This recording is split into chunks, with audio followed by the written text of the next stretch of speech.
Hey guys, what's up? It's your girl Breathy, back again with the conspiracies. And in this video, I'm gonna discuss the fact that, well, she's back. Man, Jaguar Wright gets us conspiracy theorists going. She really do. She really do. I mean, y'all see the look in her face? Y'all see the look on her face in this photo? She got that look like, I'm about to tell some shit. And when she pops up, she always do. And with this video, I'm going to discuss her return, but also I will be reacting to a video from Night and Day Network. Go over there and subscribe to Night and Day Network. I love that channel, man. Very talented dude. I love his cartoon series. And not to mention, he is the unofficial documentator for the investigation of Sean Combs, the Bussy Chronicles of Diddy.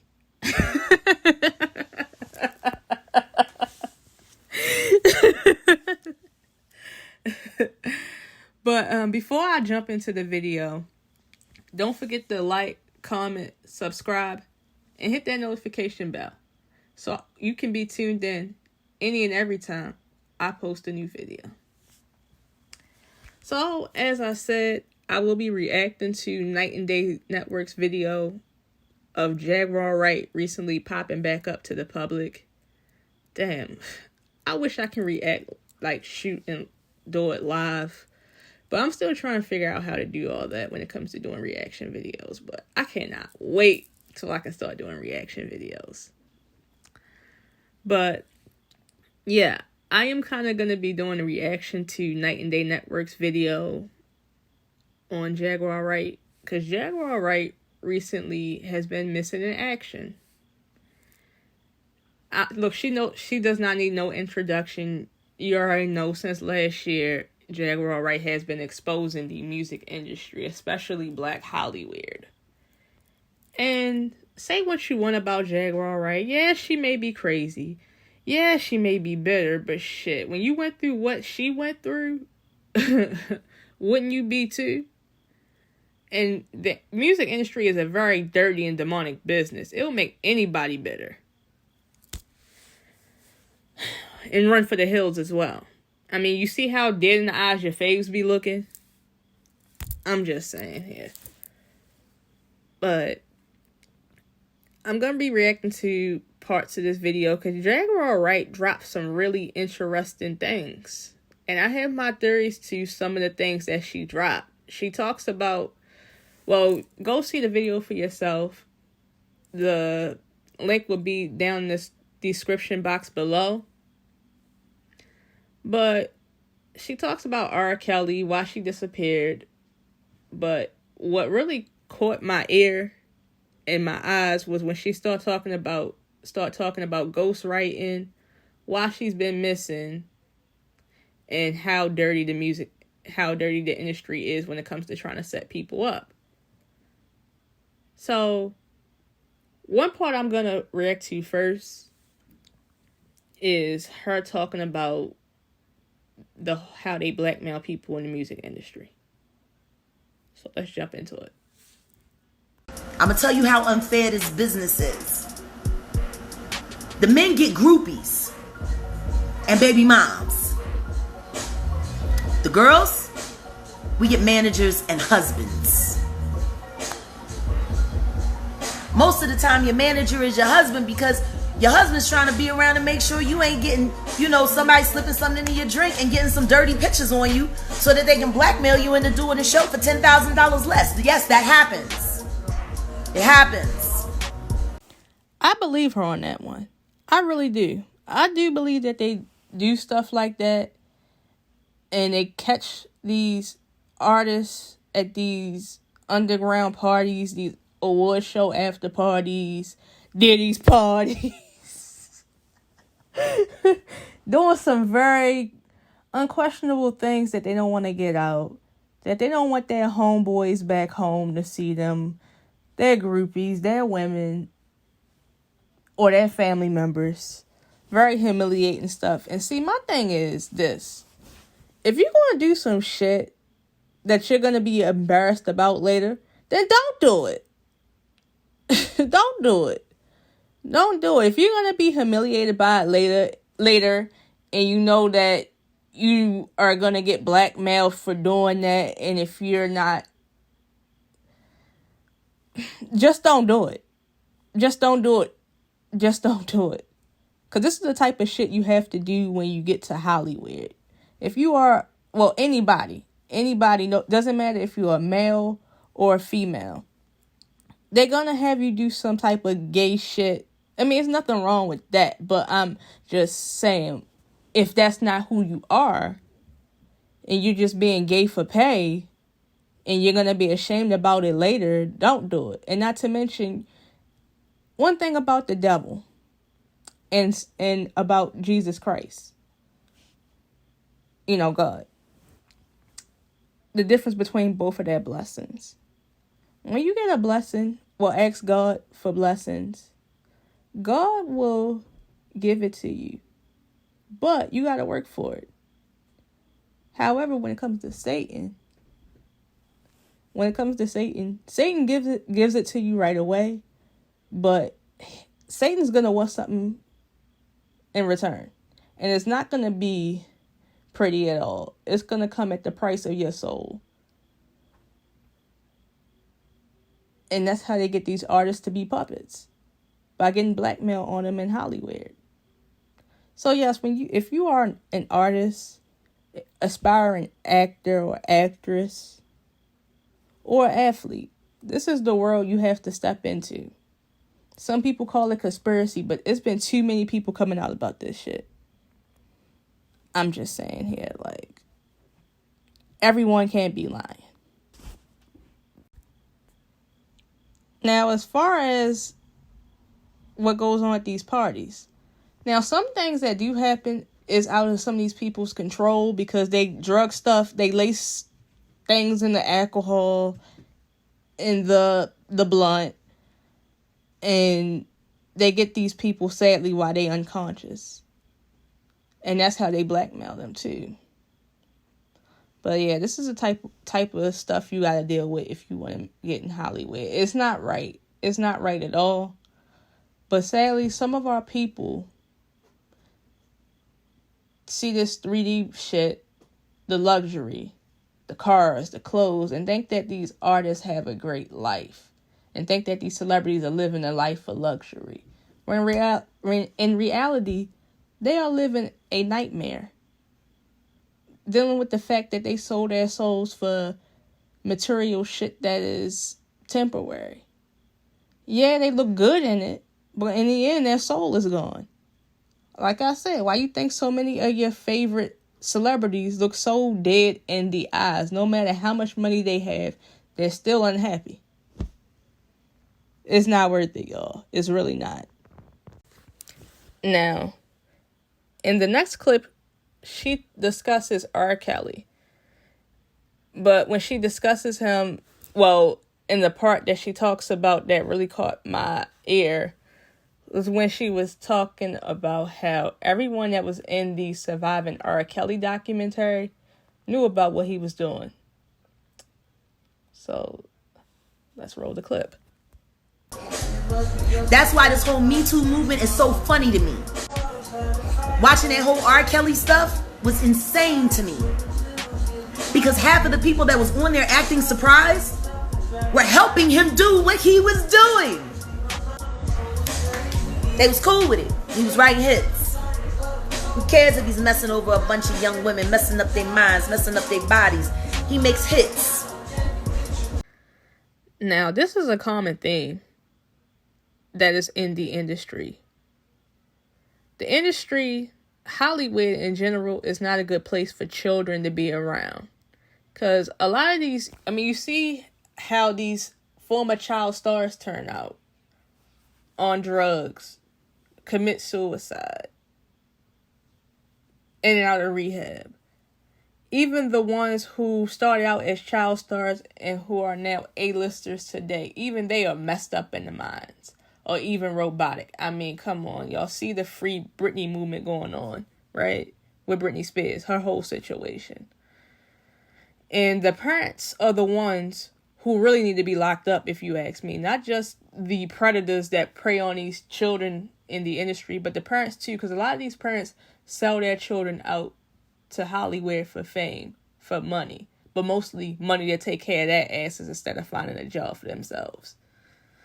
Living vicariously through the child. In the end, the child suffers mentally, emotionally, and physically. And it's sad.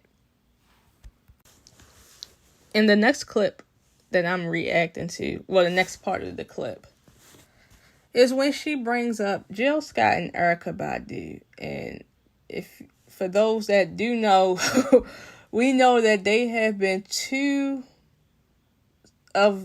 celebrities that she has been exposing since she just came out swinging last year. She's been exposing the hell out of those two. She's been exposing the hell out of those two. And I'm going to be honest with you. I'm not surprised that, well, the people that she claimed that they really are, I'm not surprised. A lot of these celebrities are phony. A lot of them are. She exposed the hell out of Erykah Badu, though. I mean, I'm not surprised by her at all. Especially the whole fake spiritual shit. Which, by the way, these celebrities are not spiritual like they claim to be. I'm going to tell you, they are probably the most demonic people. The ones that claim to be so spiritual within the music industry. I mean, you can't be on some high vibration within the music industry. And if you do, they're gonna suck that out of you. I mean, they do use spirituality, but for bad. They use it for evil. It's the devil's playground. That's how their career thrives. Their career thrives off of low vibrational, negative energy. And of course, energy harvesting from the fans. But yeah. Let's roll the clip. Listen to me, dig at everything. If you only knew who I ghost wrote rhymes for, though. And see, I'll never tell. I'll never tell y'all who I ghost wrote for. That was another time. That was another life. For all you know, I might still be ghostwriting now. You have no idea. All I do is write. But that's what I got. I got my name and I got the ability to be able to minister to y'all. To share with y'all. And when I stepped away from the circle, my message became a threat. You know, so don't think that there aren't still people that are running around saying, hey, don't play her records. Don't think that there aren't people that saying, hey, I heard she got a new project. Shut that down before it gets started. Because if that wasn't true, people from Jill Scott's camp and Erykah Badu's camp wouldn't be calling around, asking people on the low what's going on, what's she doing. You shouldn't even care what I'm doing. If you everything that you say you are, if you everything that you think you are, y'all sitting here online doing record battles about who got the best battles, I got a battle for you. How about y'all play all y'all release records and then I'll play them against all of my unreleased records and we'll see what goes harder. Now that's a challenge I'm up for. We'll take all of my unreleased catalog and we'll play it against all of your released catalog. And we'll see what's hot. We'll see what's popping. I'm a music hoarder. All I do is write. I got hundreds of songs I've never released because I'm not going to release them until I get properly paid for them. Period. Now, Jag. Sis. Talking about doing a versus battle against Jill Scott and Erykah Badu. No, I'm laughing. I'm going to tell you why I'm laughing at this. I'm laughing at this because in the clip, throughout the video, one part of the clip, she talks about ghostwriting. And I do have my theory about her ghostwriting. Let me put my tinfoil hat on for this one. One artist that I definitely think that she ghost wrote for is Jill Scott. I definitely think she ghost wrote for Jill Scott for sure. Especially the first album. I definitely think she ghost wrote for her. She did say they were friends, and then Jill got all Hollywood on her. So I can see her ghostwriting for Jill. But the reason why I'm laughing at her talking about doing a versus battle is because I wouldn't be surprised that in the midst of her doing the versus battle with Jill Scott plays, what song would Jill Scott probably play?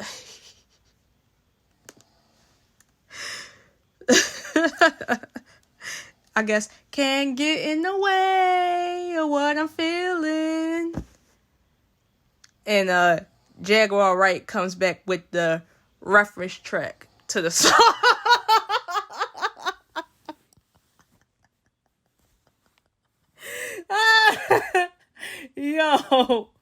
Yo, dead ass.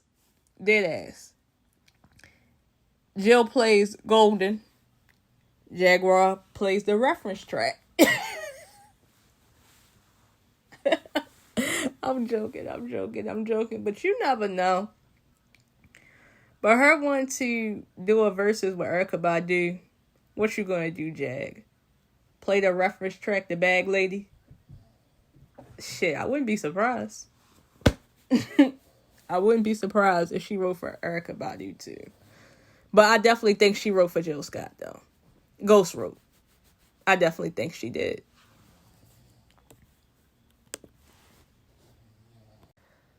So, the next part is the last part of the clip that I'm going to be reacting to, where Jaguar talks about why she's been missing for all these months and why she went MIA. Now let's get into it. Why would I? So I'm doing this little experiment now. I'm only releasing music on Bandcamp.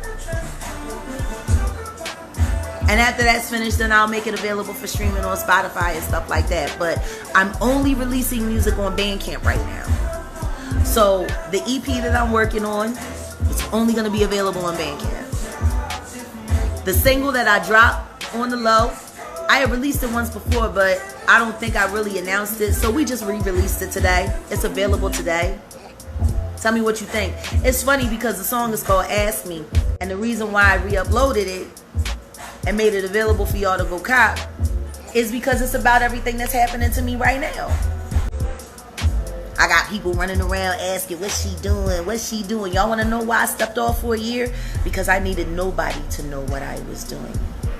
See, people can't stop you if they can't see what you're doing. See, if I let you see what I'm doing, I'm giving you a chance to find a way to get in front of me. But if I disappear completely, if I turn into a whole ghost, if you can't see me, but yet I can still walk among you, I can get everything that I need to get done. And by the time you find out about it, it's too late to stop it. Now, let's be honest here. Every celebrity that Jaguar exposed and talked about has not sued her.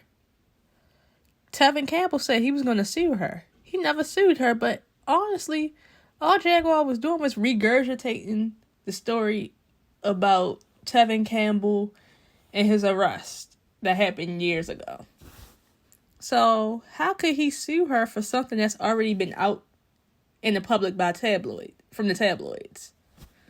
But yeah, the real reason why she stepped away was because whatever she was exposing to us put her in danger. It was that bad to the point that they even had Tasha K. They even sicked Tasha K on her. And we all know Tasha K would sell herself out in a heartbeat. She would sell her soul for anything. Any goddamn thing. I should react to that Young Pharaoh interview with Tasha K and Young Pharaoh, but let me know in the comments section down below if you do want me to react to that. But that's all I got for this video. Make sure to like, comment, subscribe, and I'll see you in my next video. Peace.